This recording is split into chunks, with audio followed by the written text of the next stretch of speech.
The stars had never seemed so quiet until the day everything changed. Captain Jake Miller sat in his command chair aboard the human ship Defiant, watching the endless black of space through the main screen. His coffee had gone cold hours ago, but he kept sipping it anyway. Space travel was mostly waiting, and Jake had learned to find peace in the boring moments. The Defiant was not much to look at. She was built from Earth steel and powered by fusion engines that humanity had been using for 50 years. Her hull was gray and functional, covered in sensors and communication arrays that stuck out like metal spines. Jake loved her anyway. She was fast, tough, and had never let him down in 3 years of exploring the outer edges of human space. "Captain, we have something strange on long-range sensors," said Lieutenant Amy Foster from her position at the science station. Her voice carried a note of confusion that made Jake sit up straighter. "Strange how?" Jake asked, setting down his coffee cup. Amy frowned at her displays. "It's big, sir, really big. About the size of a small moon, and it's moving toward our system at incredible speed." Jake felt his stomach tighten. Humanity had been alone in the galaxy for as long as they had been looking. Every probe, every exploration mission, every deep space scan had found empty worlds and dead civilizations. The idea that something was finally coming to visit them should have been exciting. Instead, Jake felt worried. "How long until it reaches?" "US?" he asked. "At current speed, about 6 hours, Amy replied. Jake activated the ship's intercom. "All hands, this is the captain. We may have our first contact with alien life in 6 hours. Everyone stay calm and do your jobs. Miller out." The bridge fell silent except for the soft hum of electronics. Jake stared at the main screen, knowing that somewhere out there, something was coming. Something that could move objects the size of moons across space like they were toys. 4 hours later, the alien ship dropped out of faster-than-light travel at the edge of the solar system. Jake had been expecting something unusual, but the reality was beyond his imagination. The ship was massive, stretching for kilometers in every direction. Its hull was dark metal covered in strange symbols that seemed to glow with their own light. Weapon ports dotted its surface like the eyes of some giant predator. "Captain, we're receiving a transmission," reported Communications Officer Lisa Park. "Put it on screen," Jake ordered. The main display flickered, and suddenly Jake was looking at something that definitely was not human. The alien had gray skin, 4 arms, and eyes like black marbles. When it spoke, its voice was deep and cold, translated by the ship's computer into perfect English. "Primitive species of the 3rd planet," the alien said. "I am Admiral Kexler of the Zorathian Galactic Empire. Your system now belongs to the Empire. You will submit to our rule immediately, or we will destroy your entire civilization. You have 1 of your hours to surrender." Jake felt anger rise in his chest.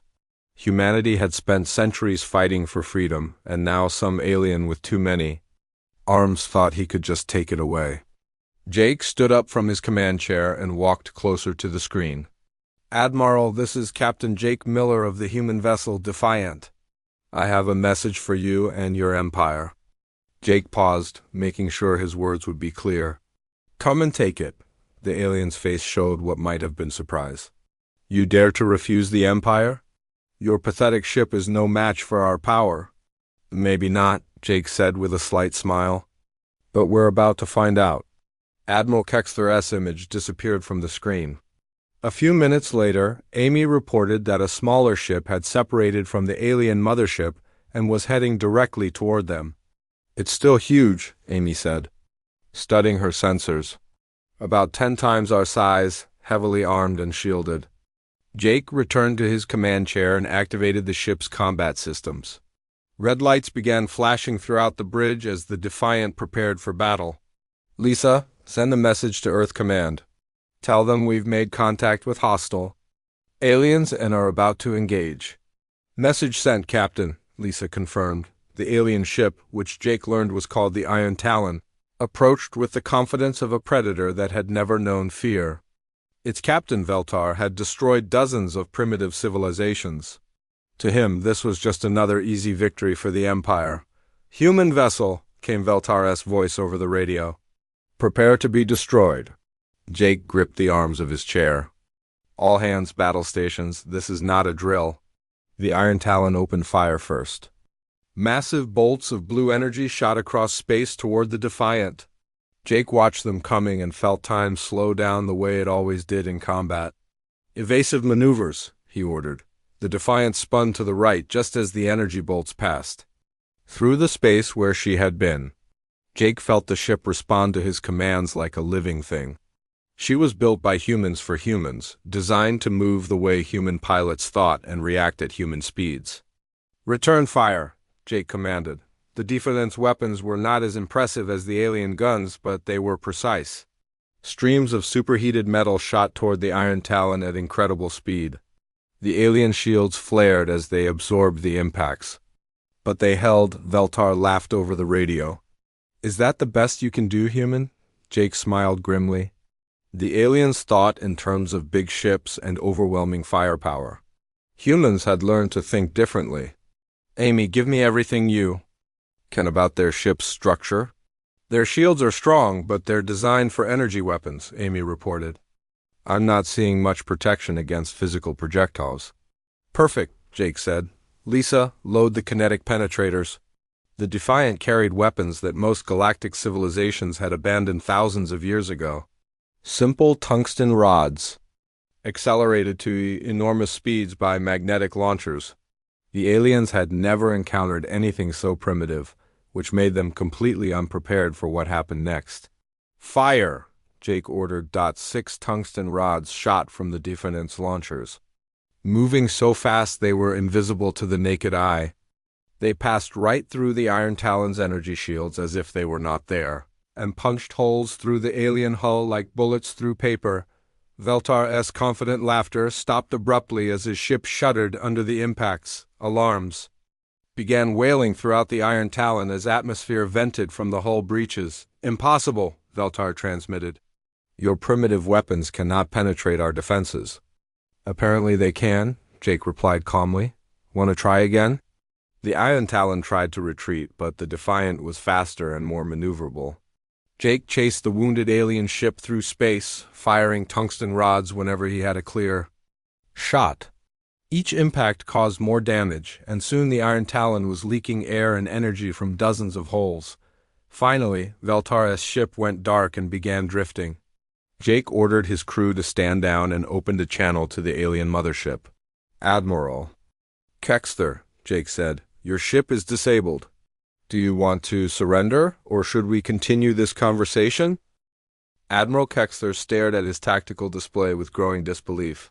The massive screens that surrounded his command throne showed the impossible truth. One small human ship had just destroyed the Iron Talon, one of the Empire's finest cruisers. The readings had to be wrong. "Scan that human vessel again," Kexter ordered his sensor officer. "Sir, the scans are correct," replied Commander Thexville.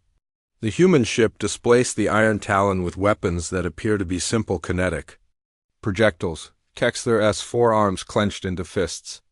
In 3,000 years of galactic conquest, no primitive species had ever defeated Zorthian technology. The Empire's ships were built to last forever and designed to crush any opposition. Yet somehow, these humans had found a way to punch holes through their defenses. "What is the status of Captain Veltar?" Kexter asked. "The Iron Talon is adrift." "Sir, we are receiving emergency signals from the surviving crew, but the ship's weapons and engines are completely destroyed." Kexter turned his attention to the human vessel. It was so small compared to his own flagship that it barely registered on the screens. How could something so tiny pose any threat to the mighty Zorthian Empire? "Open a channel to the human."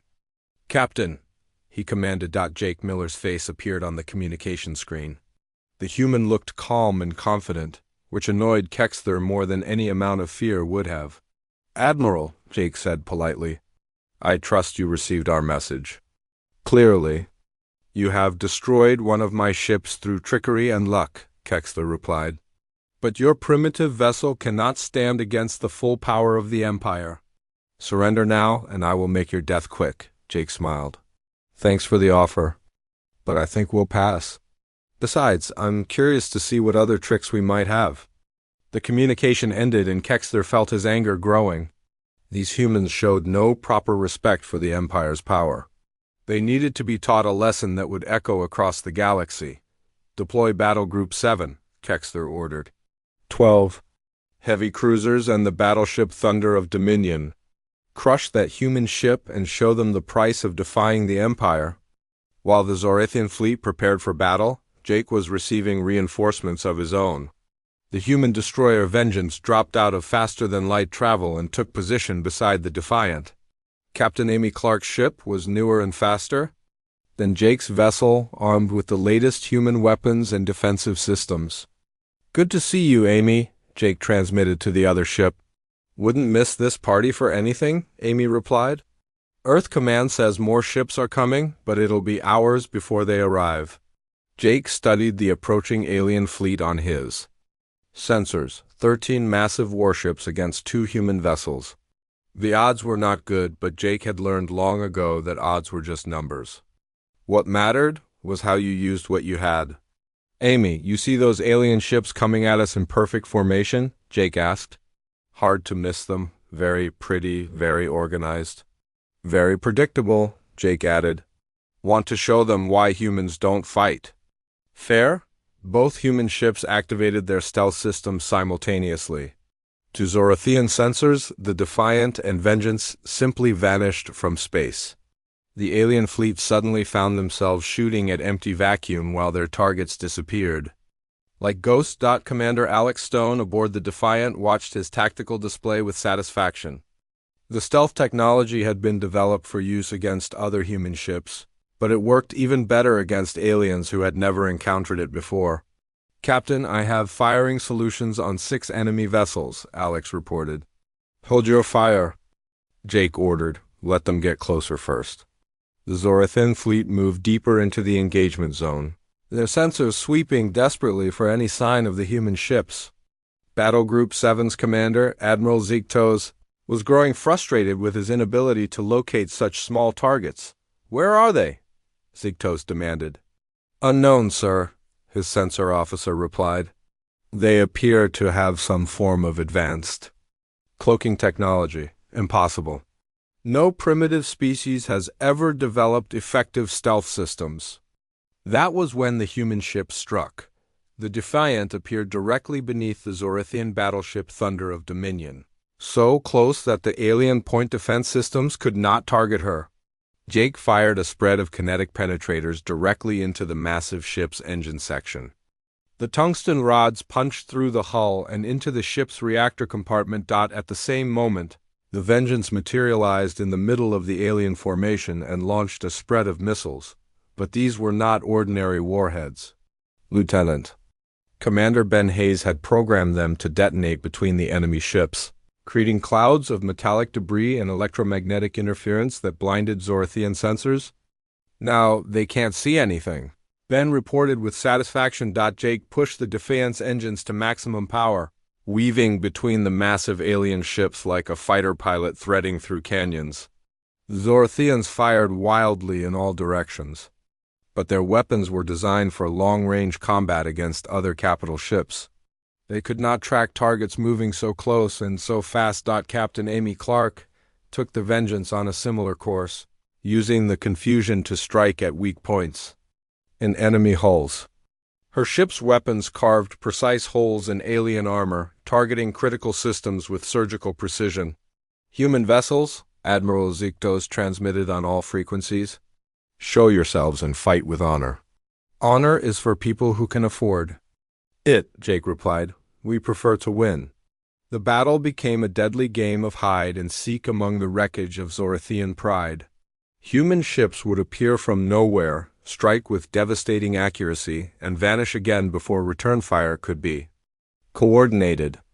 The aliens found themselves fighting an enemy they could not see, predict, or understand. Commander Alex Stone had grown up playing 3-dimensional combat games that required thinking in all directions at once. To him, space battle was just another game, except this one had real consequences. He calculated firing angles that no Zorithian tactician would ever consider, using the gravity of nearby planets to curve projectile paths around enemy shields. Captain, the aliens are trying to regroup, Alex reported. Not if we can help it, Jake replied.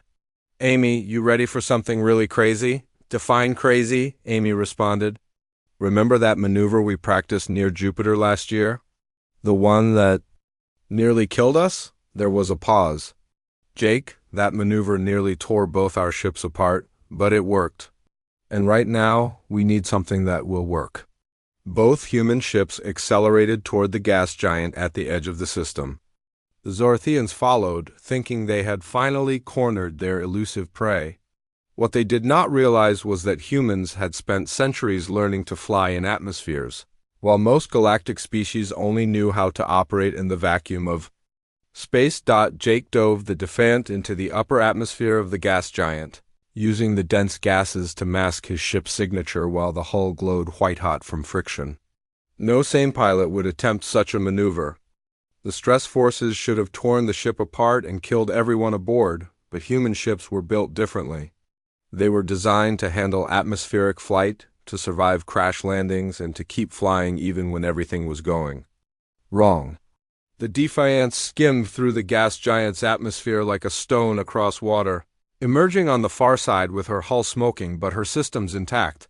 The Vengeance followed the same path, her younger design handling the stress even better than the Defiant. Both ships had used the planet's gravity and atmosphere to slingshot themselves back toward the alien fleet at incredible speed. Admiral Ziktos watched in amazement as the human ships came screaming out of the gas giant's atmosphere, moving faster than anything he had ever seen.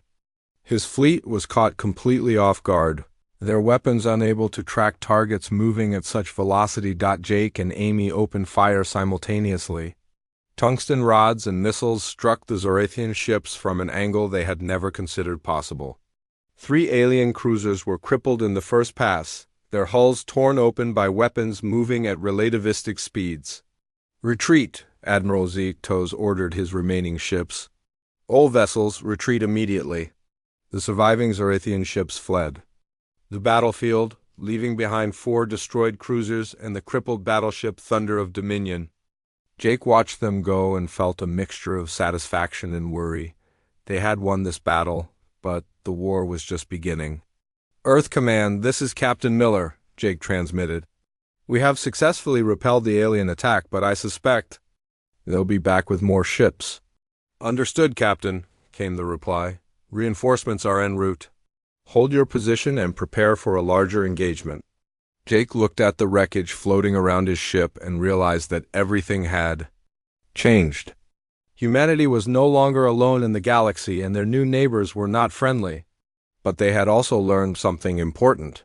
Human ships, human tactics, and human stubbornness could stand against the greatest empire the galaxy had ever known. The real test was still coming.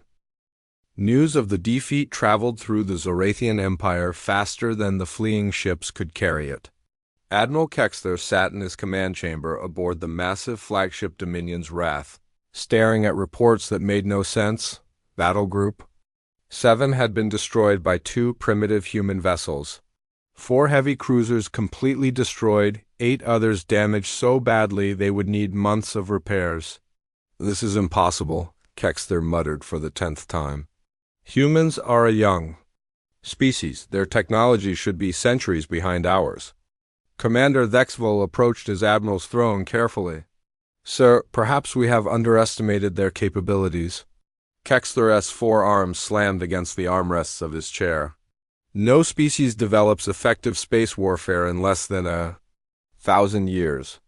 These humans have barely left their home planet. They cannot possibly pose a real threat to the Empire. Then how do you explain our losses, sir?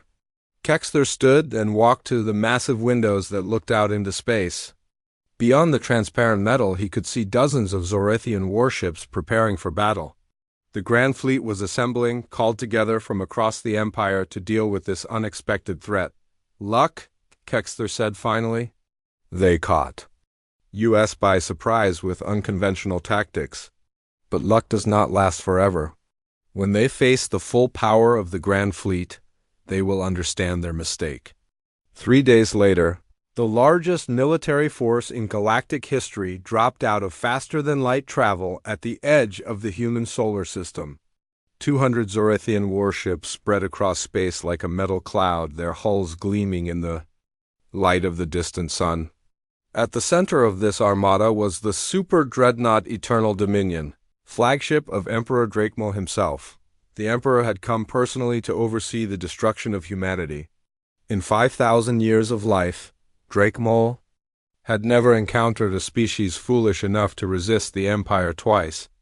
The humans would serve as an example to any other primitive civilizations that might consider defiance.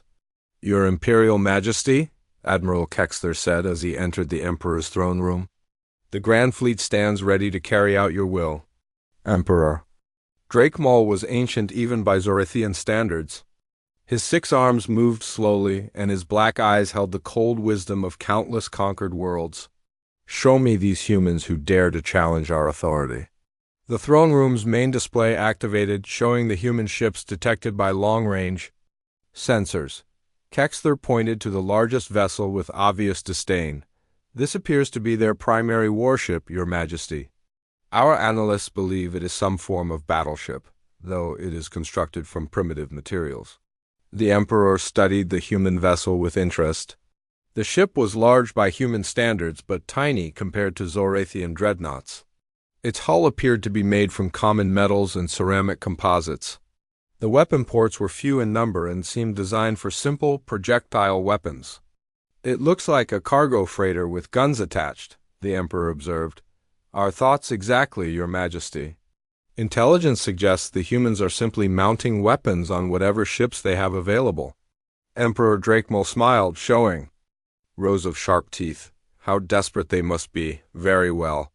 We shall give them the honor of dying before the Emperor's personal fleet." The human battleship Liberty had indeed been built quickly, rushed to completion in the Luna shipyards as Earth's first line of defense against the alien threat. Captain Susan Wright stood on her bridge, watching the massive alien armada through the main display. She had never seen so many ships in one place. "Captain, I count 200 enemy vessels," reported Lieutenant Commander Rick Palmer from the tactical station. "The largest one appears to be over 30 kilometers long." Susan nodded calmly.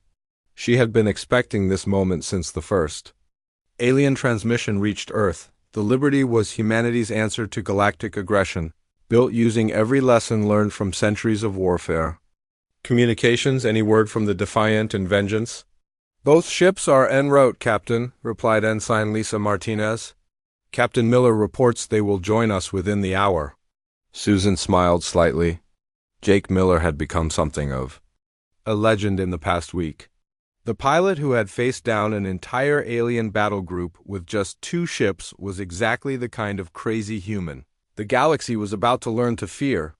"Sir," Rick called out, "the alien fleet is moving toward us in formation. They're maintaining perfect spacing and synchronized movement." "Of course they are," Susan said. "That's how civilized people fight wars. Fortunately, we're not civilized." The bridge crew chuckled, but there was tension in their laughter. Everyone knew they were facing impossible odds. 3 human ships against 200 alien warships was not a battle, it was suicide. But sometimes suicide was the only option available. Emperor Drakemel opened a communication channel to the human fleet. His ancient face appeared on screens throughout the human ships, radiating cold authority. "Primitive species of Earth," the Emperor said. "I am Drakemel, supreme ruler of the Zorthian Empire. Your resistance to our rule has been noted and found amusing. You have fought bravely against overwhelming odds, but your time has ended. Surrender now, and your deaths will be swift. Continue to resist, and I will ensure your entire species suffers for 1,000 years before extinction." Captain Wright stepped forward and activated her own transmission. "Emperor Drakemel, this is Captain Susan Wright of the human battleship Liberty. We appreciate your offer, but we'll have to decline. You see, we humans have a saying, live free or die. Today seems like a good day to find out which one we're capable of." The Emperor's expression darkened. "So be it. Admiral Kexler, destroy them all." The Zorathian Grand Fleet began its advance. 200 warships moved forward in perfect formation, their weapons charging for the final battle. It should have been the end of human resistance, a demonstration of imperial power that would echo across the galaxy. Instead, it became something else entirely. The Defiant and Vengeance arrived just as the alien fleet entered weapons range. Jake Miller and Amy Clark took their ships to flanking positions, ready to support the Liberty in what everyone expected to be their final battle. "Susan, you sure about this plan?" Jake transmitted. "No," Susan replied honestly. "But it's the only plan we have." The Liberty's hull began to change. Sections that had appeared to be simple armor plating slid apart, revealing hidden weapon ports. Launch bays opened like mechanical flowers, disgorging swarms of fighter craft that had been concealed within the ship's structure. Gun turrets emerged from recessed positions, transforming the apparently simple vessel into a floating weapons platform. "What sorcery is this?" Emperor Dracomol demanded as his sensors registered the transformation. "It's called adaptive design, Your Majesty," Captain Wright transmitted. "We humans learned long ago that the best weapons are the ones your enemy doesn't see coming." The Liberty opened fire with everything she had. Kinetic weapons, missile systems, and directed energy beams lashed out at the approaching alien fleet. But this was not the primitive resistance the Zorathians had expected. These were weapons designed by a species that had spent its entire history perfecting the art of killing. Human fighters swarmed around the massive alien ships like angry insects. The pilots had trained in Earth's atmosphere, learning to fly in 3 dimensions while dealing with gravity, weather, and obstacles. Space combat was actually easier for them than the aerial dogfights they had mastered. Lieutenant Commander Rick Palmer lead Red Squadron in an attack run against the alien flagship.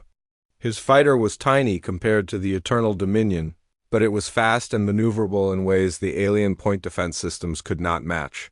"Red Squadron, target their sensor arrays," Rick ordered. "If they can't see us, they can't hit us."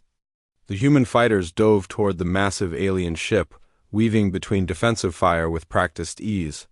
Their weapons were small, but precise, designed to hit exactly where they would do the most damage. Zorathian sensors began failing one by one as human pilots found their weak points. Meanwhile, the Defiant and Vengeance used their stealth systems to appear and disappear throughout the alien formation. Jake and Amy coordinated their attacks, striking at different targets simultaneously to prevent the aliens from organizing an effective response. "Amy, you see that cluster of cruisers on the port side?" Jake asked. "I see them.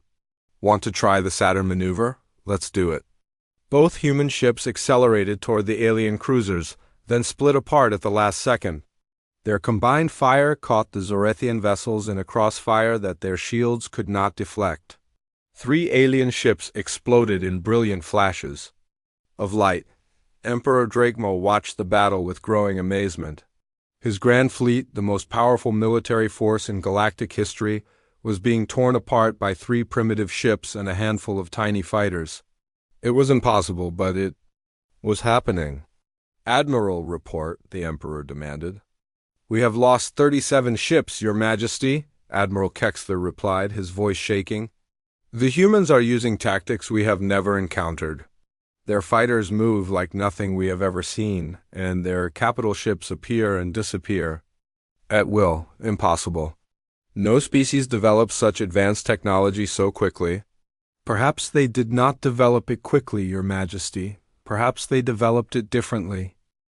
The retreat of the Grand Fleet sent shockwaves throughout the Zorathian Empire that reached every corner of the galaxy. For the first time in 3,000 years, the mighty Zorathian war machine had been defeated in open battle.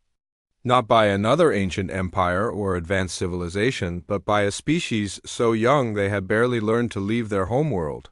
Emperor Dracomol sat in his private chambers aboard the damaged Eternal Dominion, staring at casualty reports that read like the end of the world.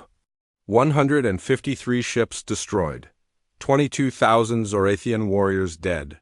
The survivors were fleeing back to Imperial space with tales of human weapons that defied every known law of warfare. "Your Imperial Majesty," Admiral Kexler said as he entered the chamber. His uniform was torn and his body showed the wounds of battle. The surviving fleet commanders are requesting permission to regroup at the Cathara system. The Emperor did not look up from his reports. Tell me, Admiral, how does a species that has existed for less than 10,000 years develop military technology that surpasses our own? I do not know, Your Majesty. Our intelligence reports indicated they were primitive, barely capable of interplanetary travel. Our intelligence was wrong. Drakemole finally raised his ancient eyes to meet those of his admiral. These humans fight like no species we have ever encountered. Their ships are crude but effective. Their tactics are unpredictable. Their pilots seem to have no regard for their own safety. Admiral Kexler shifted uncomfortably. What are your orders, Your Majesty? Emperor Drakemole stood and walked to the window that looked out into space. In the distance he could see the blue world where humanity lived, the planet that had just dealt the Empire its first major defeat in millennia. Summon the Council of Admirals, the Emperor commanded. Recall every fleet from across the Empire. Mobilize the reserve armadas. Call up the planetary defense forces. I want every ship, every weapon, every warrior the Empire possesses. Your Majesty, that would mean abandoning our position in 17 star systems? Other species might see this as weakness and rebel. Let them, Drakemole said coldly. Once we have crushed these humans and displayed their burning world as an example, any thoughts of rebellion will die quickly. The Empire has ruled through fear for 3,000 years. It is time to remind the galaxy why they should be afraid. Meanwhile, on Earth, humanity was preparing for what everyone knew would be the final battle. The victory over the Grand Fleet had bought them time, but intelligence reports suggested the Zorathians were mobilizing their entire military force. Soon, every warship in the Empire would be heading toward Earth. President Sarah Johnson stood in the war room beneath the Rocky Mountains, surrounded by maps, reports, and the faces of humanity's best military minds. The holographic display in the center of the room showed the current positions of known Zorathian forces. There were a lot of red dots. How many ships are we looking at? President Johnson asked. General Robert Hayes, chairman of the Joint Chiefs, consulted his tablet. Current estimates suggest between 800 and 1,000 vessels, Madam President. The entire Zorathian Imperial Navy. And we have 15 ships currently operational, with another 30 under construction. The Liberty-class battleships are being built as fast as possible, but we need more time. President Johnson nodded grimly. The mathematics were simple and terrifying. Even with their tactical advantages, 15 human ships could not defeat 1,000 alien warships. Humanity needed a miracle, or they needed to change the rules of the game entirely. What about the new project? She asked. The one Dr. Anderson has been working on. General Hayes smiled for the first time in days. Project Pandora is ahead of schedule. The first prototype should be ready for testing within the week. Dr. Patricia Anderson stepped forward from her position at the back of the room.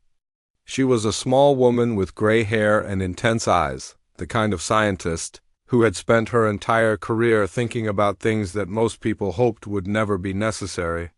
Madam President, Dr. Anderson said, Project Pandora represents a completely new approach to space warfare. Instead of building bigger ships or better weapons, we focused on changing the fundamental nature of the battlefield itself. Explain. Dr. Anderson activated a new holographic display that showed the solar system in 3 dimensions. The Zorathians think in terms of ship-to-ship combat. Large fleets meeting in open space and slugging it out until one side surrenders, but space is not empty.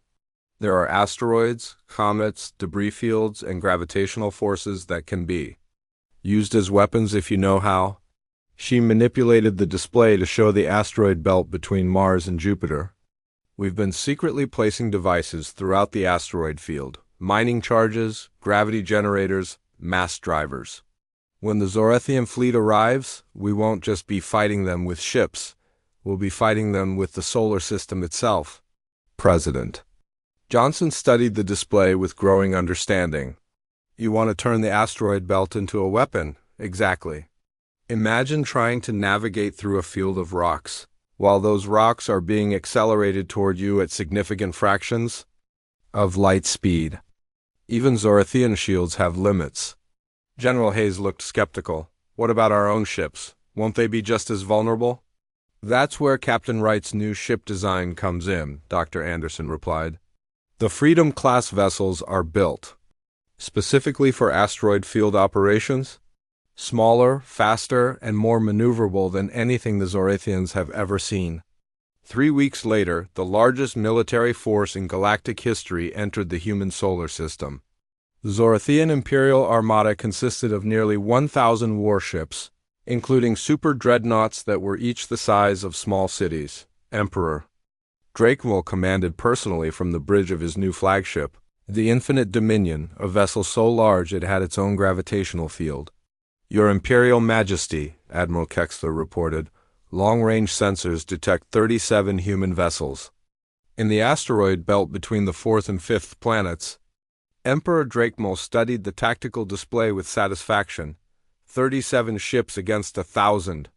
These humans are brave, but they are also fools. Order the fleet to advance. We will end this quickly and completely.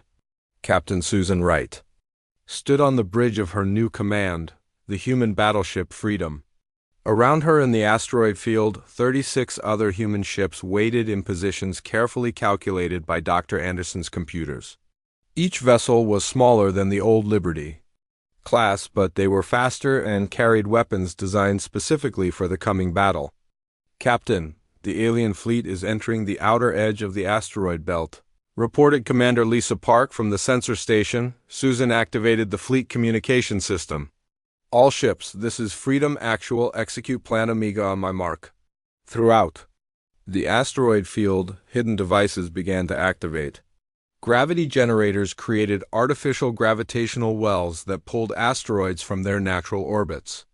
Mass drivers launched rocks the size of mountains toward the approaching alien fleet. Mining charges detonated in carefully timed sequences, creating debris storms that moved like shotgun blasts through space. The Zorathian fleet suddenly found itself navigating through a three-dimensional minefield, where the mines were entire asteroids moving at incredible speeds. Ships that had ruled the galaxy for millennia were being destroyed by rocks thrown with scientific precision. What is happening? Emperor Drakemel demanded as his flagship shuddered under the impact of debris. The humans have weaponized the asteroid field, Your Majesty, Admiral Kexler replied. They are using gravitational manipulation to accelerate asteroids toward our ships. Impossible. Such technology requires computational power beyond anything a primitive species could possess. Apparently not, Your Majesty. The human ships moved through the chaos like fish swimming through a familiar stream. Their pilots had trained for months in asteroid field navigation, learning to use gravitational forces and orbital mechanics, the way their ancestors had used wind and tide. To them, the asteroid belt was not an obstacle but an ally. Captain Jake Miller commanded the destroyer Defiant II, a new ship built to replace his original vessel. He dove between two massive asteroids, using their gravitational fields to slingshot around a Zorathian cruiser that was struggling to navigate the debris storm. Rick, you see that dreadnought trapped between those two asteroids? Jake transmitted to his wingmen. I see it, Jake. Want to give them a demonstration of human mining techniques? Both ships fired magnetic grapples at nearby asteroids, using their engines to alter the rock's trajectories. The two asteroids, each the size of a city block, collided with the Zorathian dreadnought. In a perfectly coordinated impact that crushed the alien ship like an egg, Captain Amy Clark was having similar success with her ship, the Vengeance II. Her crew had become experts at using the asteroid field's natural resources as weapons. They would attach rocket engines to large rocks, turning them into guided missiles that no amount of advanced technology could stop. Human fleet, Emperor Drakemel transmitted on all frequencies. Your tricks will not save you. The Empire has faced many clever enemies, and all of them are now dust. Maybe, Captain Wright replied calmly, but none of them were human. The battle raged for 12 hours. 6 months after the Battle of the Asteroid Belt, the galaxy watched and waited. The Zorathian Empire, wounded but not dead, had retreated to its core worlds and begun the largest military buildup in galactic history. Every shipyard was working at maximum capacity. Every planet was being stripped of resources to fuel the war machine. Emperor Drakemul had issued a decree that would echo across the stars. Humanity would be exterminated. No matter the cost, on Earth, humanity was preparing for what everyone knew would be the final confrontation. The asteroid belt victory had bought them time, but intelligence reports suggested the Zorathians were building something new. Something specifically designed to counter human tactics. Admiral Susan Wright, recently promoted after her victory, in the asteroid field, stood in the command center of Luna Base and studied the holographic display showing the outer edges of the solar system. 43 human warships patrolled the area, with another 20 under construction. It was the largest fleet humanity had ever assembled, but everyone knew it would not be enough. "Admiral, we're receiving a transmission from the edge of the system," reported Captain Lisa Martinez from the communications station. "Put it through," Susan ordered. The main display flickered, and suddenly the bridge was looking at Emperor Drakemul himself. The ancient ruler appeared older than before, his movements slower, but his eyes burned with a cold fire that spoke of absolute determination. "Admiral Wright," the Emperor said, "I congratulate you on your previous victories. You have proven that humanity is indeed a formidable opponent." "Thank you, Your Majesty," Susan replied carefully. "I trust you've come to discuss terms of peace." The Emperor's laugh was like ice breaking. "Peace? No, Admiral. I have come to offer you one final chance to surrender. In recognition of your warrior spirit, I will allow your species to serve the Empire as soldiers. You will fight our wars and die for our glory, but you will live." Susan felt her jaw tighten. "And if we refuse? Then you will face the full armada." 5,000 ships, Admiral. Every vessel the Empire has built in the last 6 months. Ships designed specifically to counter your unconventional tactics. You cannot possibly survive such an assault. The transmission ended, and Susan turned to her staff. The numbers were impossible to ignore. 5,000 ships against 43. Even with all their advantages, humanity could not win such a battle through conventional means. "Admiral," General Robert Hayes said quietly, "perhaps we should consider evacuation protocols." Susan shook her head. "No evacuation. No surrender. If we're going to lose, we'll lose fighting." Dr. Patricia Anderson stepped forward from her position at the science station. "Admiral, there might be another option." Listening. We've been working on something we call Project Prometheus. It's untested and extremely dangerous, but it might give us the edge we need." Susan raised an eyebrow. "Define extremely dangerous." "The kind of dangerous that could destroy our own fleet along with theirs," Dr. Anderson admitted. "But it's the only way to level the playing field." 3 days later, the Zorthian full armada entered the solar system.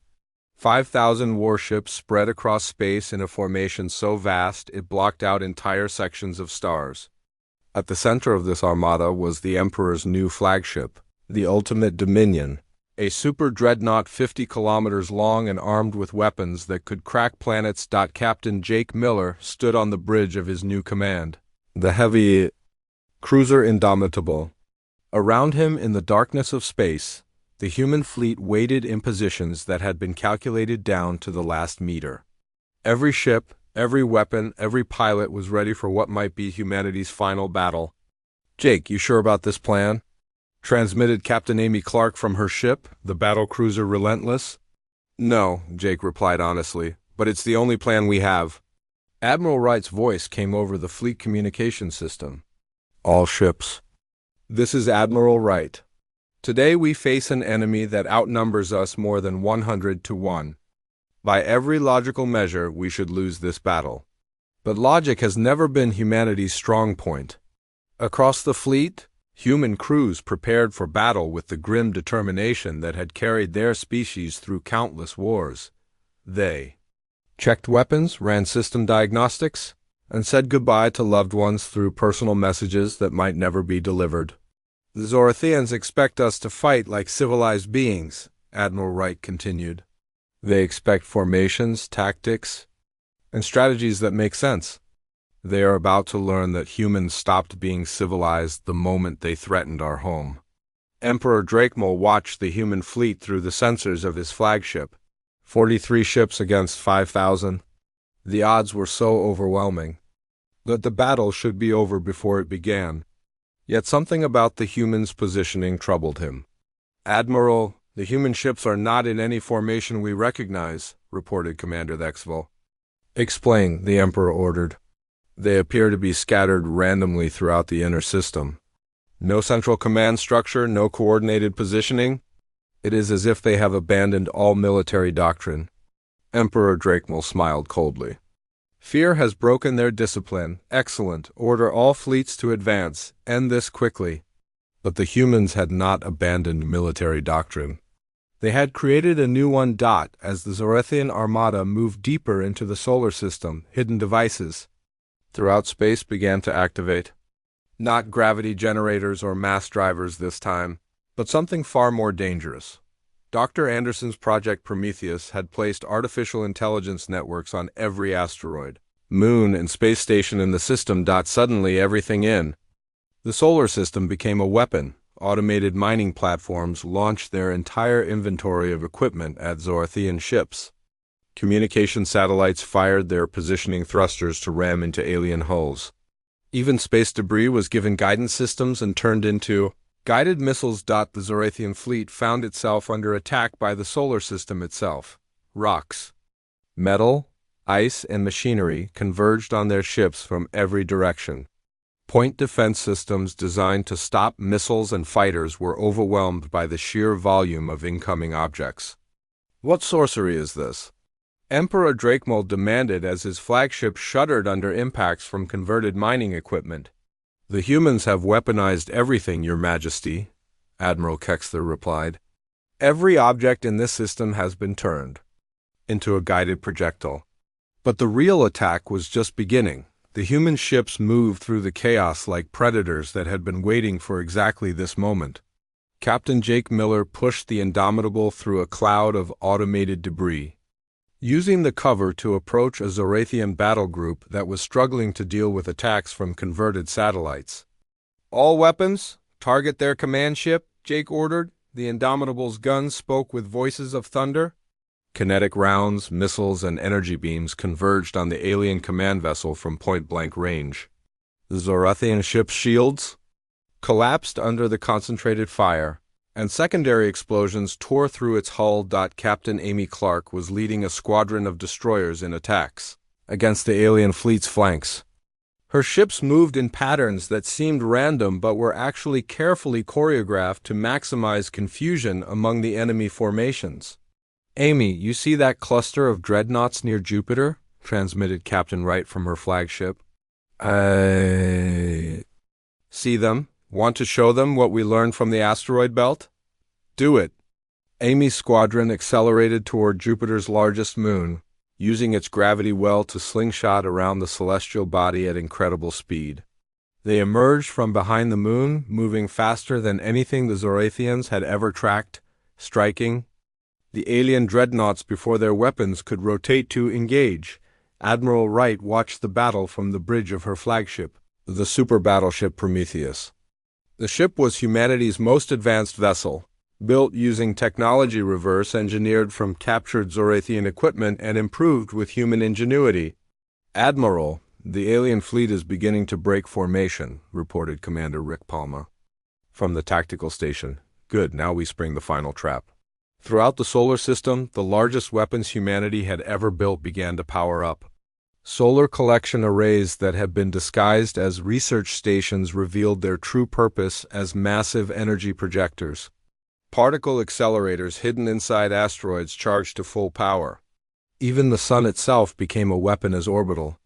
Mirrors focused its energy into coherent beams. Emperor Drakemole watched in horror as beams of concentrated stellar energy lanced through his fleet. Ships that had ruled the galaxy for millennia were cut in half by weaponized starlight. His ultimate. Dominion shook as focused solar energy boiled away sections of its armor. "Impossible," the Emperor whispered. "They have turned their star into a weapon." "Your Majesty," Admiral Kexter said urgently, "we must retreat. The fleet cannot withstand this level of coordinated attack." "No retreat," Rakemel snarled. "The Empire does not flee from primitives." But even as he spoke, more Zorathian ships were dying. Human tactics had evolved beyond individual vessel combat into something that used entire star systems as integrated weapons platforms. Every moon, asteroid, and artificial structure had become part of a vast machine designed for one purpose: the total destruction of anything that threatened humanity.